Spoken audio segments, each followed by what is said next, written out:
Hello, कैसे हैं आप लोग। मैं उपेंद्र सिंह और आज हम बात करने जा रहे हैं ब्रिटिश संविधान के एक बहुत ही इंपॉर्टेंट टॉपिक पे, जिसका नाम है अभिसमय या कन्वेंशंस। इसको आप ऐसे भी कह सकते हैं ब्रिटिश संविधान के अभिसमय या कन्वेंशंस ऑफ ब्रिटिश कॉन्स्टिट्यूशन। और यह दो दृष्टिकोण से बहुत महत्वपूर्ण है। एक तो ये कि आपके परीक्षा में यह अक्सर पूछा जाता है, लेकिन उससे भी ज़्यादा महत्वपूर्ण इसलिए है कि यदि हम कन्वेंशंस को नहीं समझेंगे ब्रिटिश कॉन्स्टिट्यूशन के संदर्भ में, तब तक हमें ब्रिटिश संविधान के वास्तविक स्वरूप की समझ नहीं आएगी। इसीलिए हमने इस टॉपिक को लिया है और इस टॉपिक में हम 3-4 बातों को समझने की कोशिश करेंगे कि आखिर अभिसमय की महत्ता क्या है ब्रिटिश कॉन्स्टिट्यूशन में, उसका अर्थ क्या है, उसकी परिभाषा क्या है, कानून से अभिसमय किस रूप में अलग हैं और अलग अलग पदों से जैसे सम्राट से, संसद से, प्राइम मिनिस्टर से जुड़े हुए तमाम जो अभिसमय हैं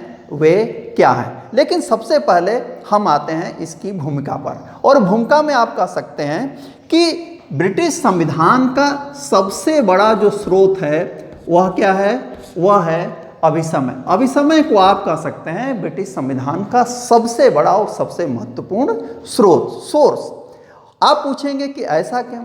ऐसा इसलिए कि जो ब्रिटेन का संविधान है, आप जानते हैं कि वो क्या है, अलिखित है। और इसके साथ एक फैक्ट आप ये भी जानें कि ब्रिटेन का संविधान दुनिया का एकमात्र संविधान है जो अनरिटन है, यानी उसकी अधिकांश बातें लिखी हुई नहीं हैं। तो ये जो अलिखित बातें हैं, जो गैप है, उसको भरने का काम क्या करता है? उसको भरने का काम करते हैं ये कन्वेंशंस या अभिसमय। और इसीलिए बहुत ज़्यादा महत्ता है अभिसमय की, कहाँ? ब्रिटिश कॉन्स्टिट्यूशन के अंतर्गत। यहाँ एक और बात ध्यान रखिए कि ऐसा नहीं है कि जो लिखित संविधान है वहाँ अभिसमय नहीं है, वहाँ कन्वेंशंस नहीं है। हैं, जैसे आप उदाहरण के लिए आप भारत को ले सकते हैं।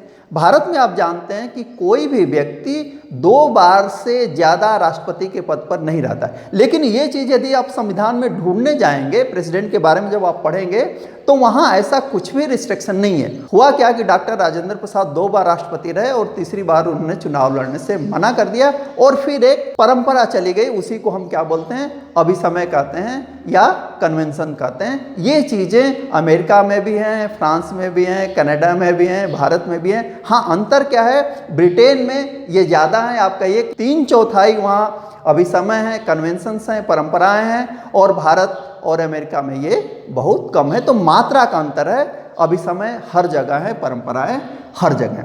अब दूसरी बात आती है कि कन्वेंशंस का या अभिसमय का अर्थ क्या होता है। तो इसको समझने के लिए सबसे आसान तरीका ये है कि हम अभिसमय को क्या करते हैं? तोड़ देते हैं। और जब तोड़ेंगे तो आपको 2 वर्ड मिलेंगे, एक अभी और दूसरा समय, और दोनों मिलकर क्या बन रहे हैं? अभिसमय, जिसको अंग्रेजी में क्या कहते हैं? कन्वेंशन कहते हैं। यदि अभी को देखें तो यह एक उपसर्ग है, उपसर्ग है, और कहाँ से आया है?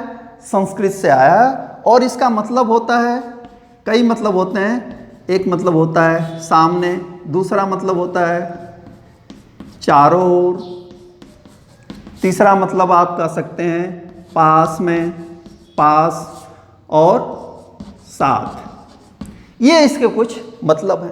अब आप क्या कीजिए कि चारों ओर या साथ को लेकर के इसको समय से जोड़ दीजिए। तो अर्थ क्या निकला कि अभिसमय क्या हुए?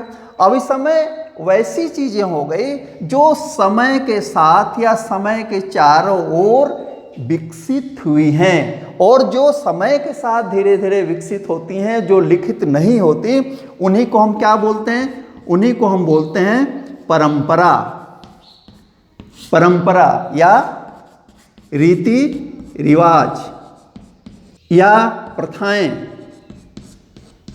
समय के साथ जो विकसित होती हैं, उन्हें हम परंपरा, रीति रिवाज या प्रथाएं कह सकते हैं। लेकिन अंग्रेजी में जब आप कन्वेंशन को देखेंगे तो कन्वेंशन का मतलब होता है बैठक, सम्मेलन, सहमति या समझौता। ये कई मतलब होते हैं। लेकिन जब आप ब्रिटिश संविधान के संदर्भ में अभिसमय को परिभाषित करने जाएंगे तो मैं आपसे रिक्वेस्ट ये करूंगा कि आप इन शब्दों का इस्तेमाल कर लीजिए और एक समझौते शब्द का इस्तेमाल कर लीजिए, तो आपकी परिभाषा अभिसमय की आ जाएगी। और इनका यूज करते हुए आप कह सकते हैं अभिसमय वे संवैधानिक रीति रिवाज, प्रथाएं, परंपराएं या समझौते हैं जिसके अनुसार सरकार के विभिन्न अंग कार्य करते हैं, जिसके अनुसार सरकार चलती या चलाई जाती। यहाँ एक चीज आप कर सकते हैं कि जरूरी नहीं है कि आप रीति रिवाज, प्रथाएं, परंपराएं तीनों शब्द का इस्तेमाल करें, आप तीनों में से किसी एक का इस्तेमाल कर सकते हैं, लेकिन हाँ इसके साथ आप समझौते शब्द का भी इस्तेमाल करें, तो आप अभिसमय की एक सरल और स्पष्ट परिभाषा दे सकते हैं।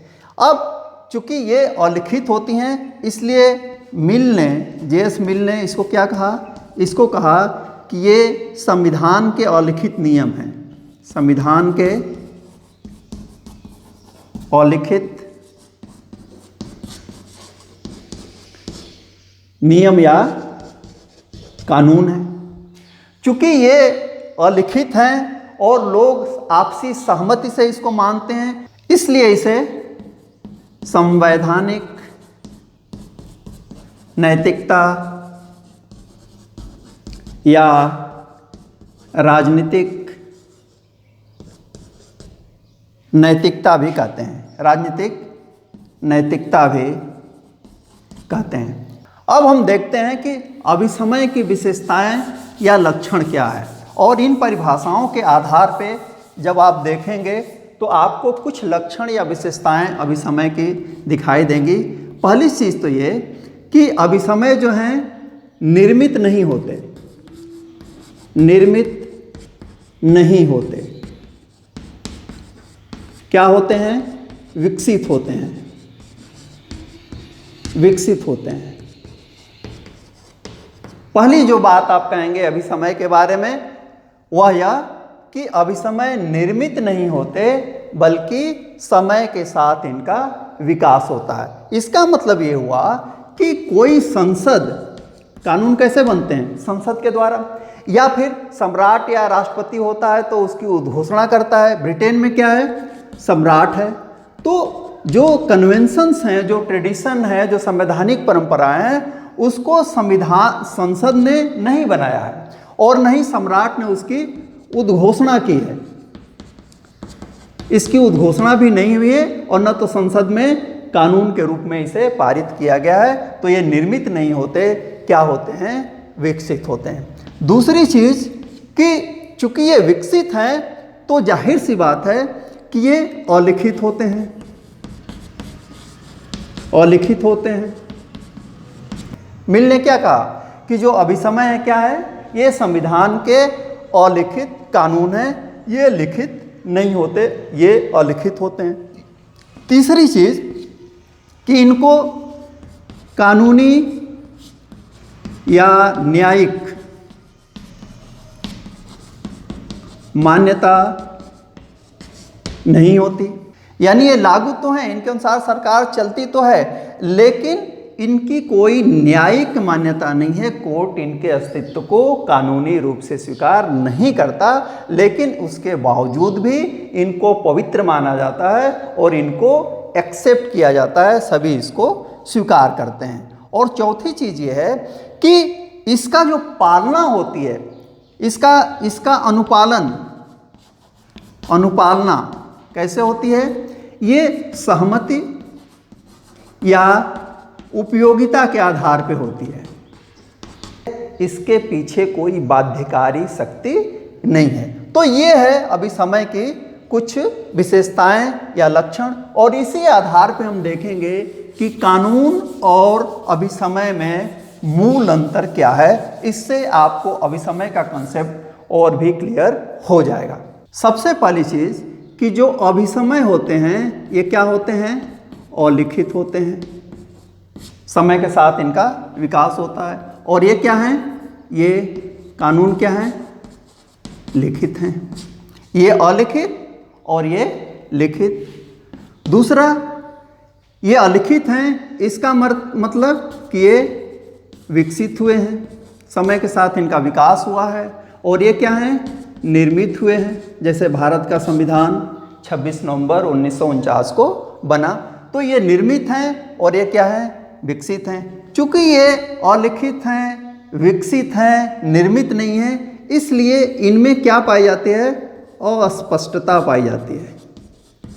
अस्पष्टता या इसको कह सकते हैं अनिश्चितता। ये इनका जो नेचर होता है वह उतना क्लियर नहीं होता जितना कि कानून का होता है, और इसका उल्टा क्या होता है, हो जाएगा, ये अस्पष्ट होते हैं और क्या होते हैं, निश्चित होते हैं। ये क्या होते हैं, अस्पष्ट होते हैं और ये अनिश्चित होते हैं। और चौथी बात ये कि इनको न्यायिक संरक्षण नहीं है, न्यायिक संरक्षण नहीं है, जबकि कानूनों को क्या है, संरक्षण है, संरक्षण है। कोर्ट में आप उसके लिए जा सकते हैं। क्योंकि न्यायिक संरक्षण नहीं है, इसलिए यहाँ क्या है, यदि आप किसी परंपरा का पालन न करो तो आपको दंड नहीं मिलता है, जबकि आप किसी कानून को तोड़ोगे तो आपको क्या मिलेगा, आपको दंड मिलेगा, आपको पनिशमेंट मिलेगा। मूल चीज़ ये है कि यहाँ जो सारी की सारी चीज़ें हैं वह किससे जुड़ी हुई हैं, मोरालिटी से जुड़े हुए हैं। कन्वेंशंस क्या हैं, मोरालिटी है, नैतिकता है, और चूंकि ये अच्छी मानी जाती हैं, लंबे समय से चल रहा है, तो इसलिए इसको फॉलो किया जाता है। लेकिन यदि कोई व्यक्ति न फॉलो करे तो उसे इसके लिए पनिश नहीं किया जाएगा। एक उदाहरण जैसे कन्वेंशन का सबसे अच्छा देखिए कि अमूमन एक परंपरा है भारत में कि आप मान लीजिए कि नौकरी से जाते हैं, घर जाते हैं, तो आप अपने बड़ों का चरण स्पर्श करते हैं। लेकिन मान लीजिए कि आपने कभी चरण स्पर्श नहीं किया अपने माँ बाप का या अपने चाचा का, अपने चाची का, तो ऐसा नहीं कि उसके लिए आपके खिलाफ कार्रवाई हो जाएगी। लेकिन यदि आपने कानून तोड़ा तो आपको पनिशमेंट मिलता है। तो ये बेसिक अंतर है किसमें, अभिसमय और कानून में। एक आखिरी चीज हम देखेंगे कि ब्रिटिश संविधान में जो विभिन्न पद हैं, जैसे सम्राट का पद है या मंत्रिमंडल है, प्रधानमंत्री है या पार्लियामेंट है, उससे जुड़े हुए कुछ अभिसमय या संवैधानिक परंपराएं कौन सी हैं। सबसे पहले हम देखते हैं सम्राट को, और इससे जुड़ी हुई जो पहली संवैधानिक परंपरा है वह यह कि आप देखेंगे कि सम्राट आज भी तकनीकी दृष्टि से क्या है, निरंकुश है। सैद्धांतिक रूप से क्या है, वह निरंकुश है, लेकिन व्यवहार में वह क्या है, शक्तियों का प्रयोग नहीं करता। दूसरी चीज, उसके पास वीटो पावर है, वह किसी भी बिल को क्या कर सकता है, वीटो कर सकता है, लेकिन वह इसका प्रयोग नहीं करता, प्रयोग नहीं करता। और यह संवैधानिक परंपरा ही है या अभिसमय है या रीति रिवाज है कि तीसरी चीज आप कर सकते हैं कि जो मंत्रिमंडल है, मंत्रिमंडल की सलाह के अनुसार वह काम करता है। यद्यपि शुरू में मंत्रिमंडल इसलिए गठित हुआ था कि वह राजा की सहायता करेगा और राजा उसकी बात को माने जरूरी नहीं है, लेकिन परंपरा क्या बन गई कि आज सम्राट या रानी जो भी हो वहाँ मंत्रिमंडल की सलाह के बिना कोई काम नहीं करते। और इसी से जुड़ी हुई चौथी एक परंपरा बनी कि मंत्रिमंडल उसका है लेकिन उसकी अध्यक्षता नहीं करता। तो ये समय के साथ सम्राट के इर्द गिर्द जो परंपराएं डेवलप हुई हैं उसको हमने देखा। दूसरा हम देखेंगे मंत्रिपरिषद के बारे में। मंत्रिपरिषद को हेड कौन करता है, वह करता है पीएम। और तकनीकी दृष्टि से पीएम की नियुक्ति कौन करता है, सम्राट। इससे ऐसा लगता है कि सम्राट या महारानी जिसको चाहे प्रधानमंत्री बना सकते हैं, लेकिन परंपरा ये बनी है कि जो मेजॉरिटी जिस दल को है, यानी बहुमत प्राप्त दल के नेता को ही सम्राट या महारानी क्या बनाते हैं, पीएम बनाते हैं। दूसरी चीज ये कि जो भी मंत्रिपरिषद के सदस्य हैं, मंत्रिपरिषद के सदस्य हैं, वे क्या होंगे, वे अनिवार्य रूप से संसद के सदस्य होंगे। बाहरी किसी व्यक्ति को नहीं रखा जा सकता। और तीसरी चीज यह भी परंपरा से विकसित हुई है, जो मंत्रिपरिषद होती है वह लोक सदन यानी कि हाउस ऑफ कॉमन्स के प्रति कलेक्टिवली सामूहिक रूप से उत्तरदायी होती है। यही व्यवस्था भारत में भी है। तो ये मंत्रिपरिषद से जुड़ी हुई कुछ परंपराएं हैं। अब हम कुछ परंपराएं या अधिसमय देख लेते हैं संसद के संदर्भ में। संसद, तीसरा आप लिख लीजिए इसको संसद। तो संसद का जो पहला अभिसमय है या परंपरा है वह यह कि वर्ष में एक बार बैठक अवश्य होगी।